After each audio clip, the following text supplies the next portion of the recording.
ஜனவரி மாதம் 15ஆம் தேதி, பொதுக்காலம், முதல் வாரம், புதன்கிழமை. முதல் வாசகம். எபிரேயருக்கு எழுதப்பட்ட திருமுகத்திலிருந்து வாசகம். அதிகாரம் 2, இறை வார்த்தைகள் 14 முதல் 18 முடிய. ஊனும் இரத்தமும் கொண்ட பிள்ளைகளைப் போல் கிறிஸ்துவும் அதே இயல்பில் பங்கு கொண்டார். இவ்வாறு சாவின் மேல் ஆற்றல் கொண்டிருந்த அலகையை சாவின் வழியாகவே அழித்து விட்டார். வாழ்நாள் முழுவதும் சாவு பற்றிய அச்சத்தினால் அடிமைப்பட்டிருந்தவர்களை விடுவித்தார். ஏனெனில் அவர் வானதூதருக்கு துணை நிற்கவில்லை, மாறாக ஆபிரகாமின் வழிமரபினருக்கே துணை நின்றார் என்பது கண்கூடு. ஆதலின் கடவுள் பணியில் அவர் இரக்கமும் நம்பிக்கையும் உள்ள தலைமைக்குருவாயிருந்து மக்களுடைய பாவங்களுக்கு கழுவாயாகுமாறு எல்லாவற்றிலும் தம் சகோதர சகோதரிகளைப் போல் ஆக வேண்டியதாயிற்று. இவ்வாறு தாமே சோதனைக்கு உள்ளாகி துன்பப்பட்டதனால் சோதிக்கப்படுவோருக்கு உதவி செய்ய அவர் வல்லவர். ஆண்டவரின் அருள்வாக்கு. நற்செய்தி வாசகம். இயேசு பல்வேறு பிணிகளால் வருந்தியவரை குணப்படுத்தினார். மார்க்கு எழுதிய தூய நற்செய்தியிலிருந்து வாசகம். அதிகாரம் 1, வசனங்கள் 29 39 வரை. இயேசுவும் சீடர்களும் தொழுகை கூடத்தை விட்டு வெளியே வந்து யாக்கோப்பு மற்றும் யோவானுடன் சீமோன், அந்திரேயா ஆகியோரின் வீட்டிற்குள் சென்றார்கள். சீமோனுடைய மாமியார் காய்ச்சலாய் கிடந்தார். உடனே அவர்கள் அதை பற்றி இயேசுவிடம் சொன்னார்கள். இயேசு அவர் அருகில் சென்று கையை பிடித்து அவரை தூக்கினார். காய்ச்சல் அவரை விட்டு நீங்கிற்று. அவர் அவர்களுக்கு பணிவிடை செய்தார். மாலை வேளையில் கதிரவன் மறையும் நேரத்தில் நோயாளர்கள், பேய் பிடித்தவர்கள் அனைவரையும் மக்கள் அவரிடம் கொண்டு வந்தார்கள். நகர் முழுவதும் வீட்டு வாயில் முன் கூடியிருந்தது. பல்வேறு பிணிகளால் வருந்திய பலரை அவர் குணப்படுத்தினார். பல பேய்களையும் ஓட்டினார். அந்த பேய்கள் அவரை அறிந்திருந்ததால் அவற்றை அவர் பேசவிடவில்லை. இயேசு விடியற்காலை கருக்கலில் எழுந்து தனிமையான ஓர் இடத்திற்கு புறப்பட்டு சென்றார். அங்கே அவர் இறைவனிடம் வேண்டிக் கொண்டிருந்தார். சீமோனும் அவருடன் இருந்தவர்களும் அவரை தேடிச் சென்றார்கள். அவரை கண்டதும் எல்லோரும் உம்மை தேடிக்கொண்டிருக்கின்றார்கள் என்றார்கள். அதற்கு அவர், நாம் அடுத்த ஊர்களுக்கு போவோம், வாருங்கள். அங்கும் நாம் நற்செய்தியை பறைசாற்ற வேண்டும், ஏனெனில் இதற்காகவே நான் வந்திருக்கின்றேன் என்று சொன்னார். பின்பு அவர் கலிலேய நாடு முழுவதும் சென்று அவர்களுடைய தொழுகை கூடங்களில் நற்செய்தியை பறைசாற்றி பேய்களை ஓட்டி வந்தார். ஆண்டவரின் அருள்வாக்கு. பிரியமானவர்களே, நேற்றைய முதல் வாசகத்தின் பின்னணியில் எவ்வாறு துன்பங்களின் உதவியோடு நம் வாழ்வை நாம் நிறைவுள்ளதாக்கிக் கொள்ள முடியும் என்று சிந்தித்தோம். இது அறிவு அளவில் ஏற்றுக்கொள்ளக்கூடிய ஒன்றாக இருந்தாலும் துன்பங்கள் நம் வாழ்வில் வருகின்ற பொழுது நாம் எவ்வாறெல்லாம் வேதனைப்படுகின்றோம், கவலைப்படுகிறோம் என்பது நமக்கு தெரியும். மனித வாழ்வு என்பது சர்க்கஸில் நாம் பார்க்கும் ஜக்லிங் என்று சொல்லப்படுகின்ற வித்தையை போன்றது.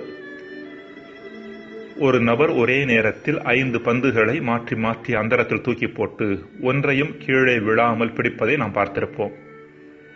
இதுவே ஜக்லிங் என்று சொல்லப்படுவது. நாமும் நமது வேலை, குடும்பம், உடல் நலம், நட்பு, தனிப்பட்ட ஆன்மீக வாழ்வு போன்ற பந்துகளை ஒரு சேர கவனத்தோடு கையாள வேண்டியிருக்கிறது. இதில் குடும்ப உறவு, உடல் நலம், நட்பு ஆகியவை கண்ணாடி பந்து போன்றவை. கொஞ்சம் கவனம் இல்லாமல் இருந்தால் அவை உடைந்து போய்விடும். உடைந்து போய்விட்டால் அவற்றை மீட்டெடுப்பது மிகவும் கடினமான ஒன்றாக இருக்கும். இருந்தாலும் பல நேரங்களில் விழிப்புணர்வு இல்லாததன் காரணமாக அவற்றை தவறவிட்டு எவ்வாறெல்லாம் நாம் துன்பத்தை அனுபவிக்கிறோம் என்பது நாம் அறிந்ததே. இப்படிப்பட்ட துன்ப நேரங்கள் ஒரு பக்கம் நம்மையே தூய்மைப்படுத்திக் கொள்வதற்கான வாய்ப்புகளாக இருந்தாலும், இன்னொரு பக்கம் இப்படிப்பட்ட துன்ப நேரங்களில் இறைவன் நமக்கு துணையாக, ஆறுதலாக இருக்கின்றார் என்கின்ற செய்தியை இன்றைய முதல் வாசகத்தின் வழியாக எபிரேய நூலாசிரியர் நமக்கு தருகின்றார். தாமே சோதிக்கப்பட்டு துன்பத்திற்கு ஆளானதால் சோதிக்கப்படுகிறவர்களுக்கு உதவி செய்ய அவர் வல்லவராக இருக்கின்றார் என்று இயேசுவை பற்றி எபிரேய நூலாசிரியர் எழுதுகின்றார். இங்கு சோதனை என்பது துன்ப வேதனையில் சிக்கிக் கொள்வதை சுட்டிக்காட்டுகிறது. இன்றைய நற்செய்தி முழுவதுமே எபிரேய நூலாசிரியரின் வார்த்தைகள் இயேசுவின் வாழ்வில் எவ்வாறு நடந்தேறின என்பதை சுட்டிக்காட்டுகிறார். துன்புற்ற மனிதர்களுக்கு இயேசு ஆறுதலாக துணையாக இருந்தார் என்பதை அங்கு பார்க்கின்றோம். பேதுருவின் மாமியாரை குணப்படுத்துகின்றார். பல்வேறு பிணிகளால் வருந்திய ஏராளமான மக்களை அவர் குணமாக்குகின்றார். அது மட்டுமல்லாமல் எந்த அளவிற்கு தனது பணியின் வீச்சையும் எல்லையையும் அதிகமாக்கிக் கொள்ள முடியுமோ அந்த அளவிற்கு அதிகமாக்கிக் கொண்டார்.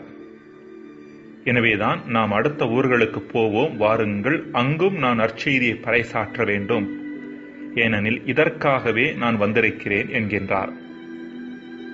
அன்பிற்குரியவர்களே, யாரெல்லாம் தங்களது துன்ப நேரத்தில் இறைவன் தங்களோடு இருக்கின்றார் என்பதை உணர ஆரம்பிக்கின்றார்களோ அவர்கள் அனைவருமே தங்களது வேதனையின் அளவு பல மடங்கு குறைவதை உணர்ந்திருக்கின்றார்கள்.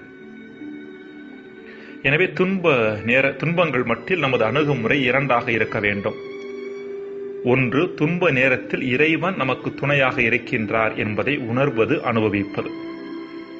இரண்டாவதாக, துன்பங்களை பயன்படுத்தி சுயத்தை எந்த அளவிற்கு வெறுமையாக்கி நம்மை நிறைவுள்ளவர்களாக ஆக்கிக் கொள்ள முடியுமோ அந்த அளவிற்கு நிறைவுள்ளவர்களாக ஆக்கிக் கொள்வது. இந்த இரு காரியங்களுக்கும் உதவியாக இருப்பதுதான் இறைவேண்டல் என்பது. உண்மையான ஈடுபாட்டோடும் பக்தியோடும் இறை வேண்டலில் ஈடுபடும் மனிதர் இறைவனின் உடனிருப்பை உணர்வதோடு துன்பங்கள் மட்டிலான பார்வையையும் சரியான ஒன்றாக வைத்துக் கொள்கின்றார். ஒரு சீடர் தன் குருவிடம், என் வாழ்வின் துன்பங்களை வெற்றி கொள்வது எப்படி என்று கேட்டாராம். குரு பதில் சொன்னார், மீன் நிலத்தில் கிடக்க நேரிட்டால் துன்புறுவது போல மனிதர்கள் உலக கவலைகளுக்கு மத்தியில் துன்புறுகிறார்கள். வேதனை குறைய மீன் நீருக்கு திரும்ப முயற்சிப்பது போல மனிதர்கள் தங்களுக்குள் திரும்ப வேண்டும். ஜெபம். இறைவா, எம் இன்ப நேரங்களில் மட்டுமல்ல, எம் துன்ப நேரங்களிலும் உமது உடனிருப்பு எம்மோடு இருக்கிறது என்பதை உணர நம்ப வரம் தாரும். ஆமேன்.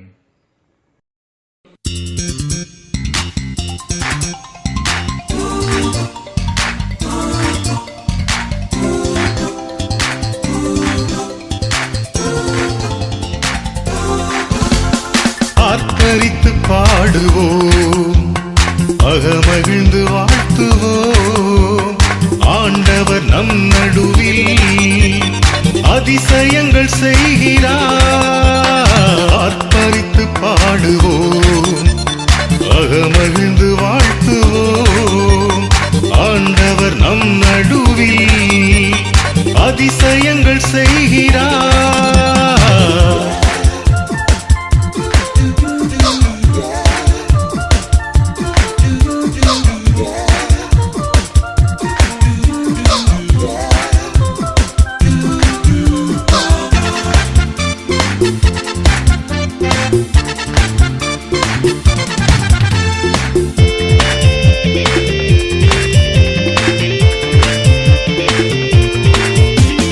பார்வையற்றவர் விழிகள் பெற்றார், போர்வை தொட்டவர் நலமும் பெற்றார். பார்வை அற்றவர் விழிகள் பெற்றார், போர்வை தொட்டவர் நலமும் பெற்றார். ஊனமானவர் உறுதி பெற்றார், உள்ளம் உடைந்தவர் உவகை பெற்றார். ஊனமானவர் உறுதி பெற்றார், உள்ளம் உடைந்தவர் உவகை பெற்றார். இன்று உயிருள்ள ஆண்டவர் நம்மை பார்க்கிறார், வியப்பது அதிசயம் நமக்கும் செய்கிறார். உயிருள்ள ஆண்டவர் நம்மை பார்க்கிறார், வியப்பது அதிசயம் நமக்கும் செய்கிறார். ஆர்ப்பரித்து பாடுவோம், அகமகிழ்ந்து வாழ்த்துவோம். ஆண்டவர் நம் நடுவில் அதிசயங்கள் செய்கிறார். ஆர்ப்பரித்து பாடுவோம், அகமகிழ்ந்து வாழ்த்துவோம். ஆண்டவர் நம் நடுவில் அதிசயங்கள் செய்கிறார்.